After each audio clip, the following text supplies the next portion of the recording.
पुल गिरने पर अधिकारी का बयान, नदी को बता दिया जिम्मेदार।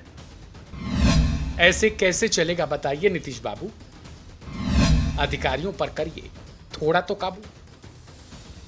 बिहार के अररिया में बकरा नदी पर बना पुल चंद मिनटों में ऐसे गिरा जैसे पहले की तरह बिहार सरकार गिरकर दोबारा बन जाती। लेकिन अफसोस कि यह पुल बेचारा खुद अब गिरने के बाद बन नहीं सकता, क्योंकि इसे नए सिरे से ही बनाना होगा। मंगलवार को धराशायी हुए पुल को लेकर बिहार की नीतीश सरकार पर सवाल खड़े होने शुरू हो गए, क्योंकि अब से कुछ दिनों के बाद ही इसका उद्घाटन होना था।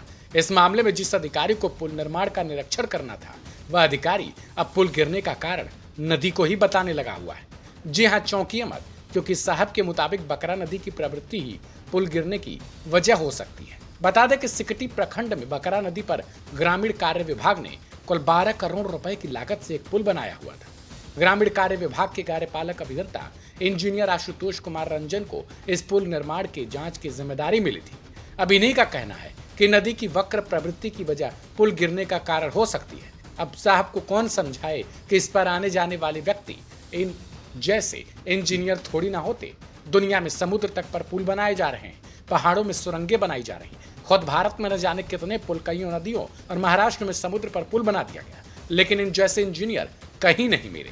पर कहते हैं ना, बिहार में तो सब कुछ मिलता है। पुल गिरते ही विधायक जी से पूछा गया तो कहने लगे कि इसमें गलती कंस्ट्रक्शन कंपनी की है, हम जांच करवाएंगे और तगड़ी वाली कार्रवाई की जाएगी।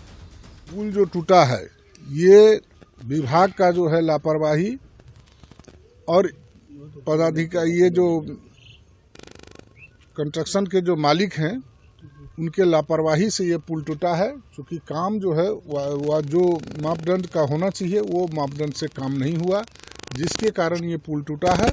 और हम प्रशासन से मांग करते हैं जो इस पर कड़ी से कड़ी कार्रवाई होनी चाहिए और जो दोषी हैं उसको जेल जाना चाहिए। वहीं पुल गिरने का जो वीडियो सामने आया उसमें साफ तौर पर नजर आ रहा है कि घटिया सामग्री का इस्तेमाल कर पुल का निर्माण किया गया होगा।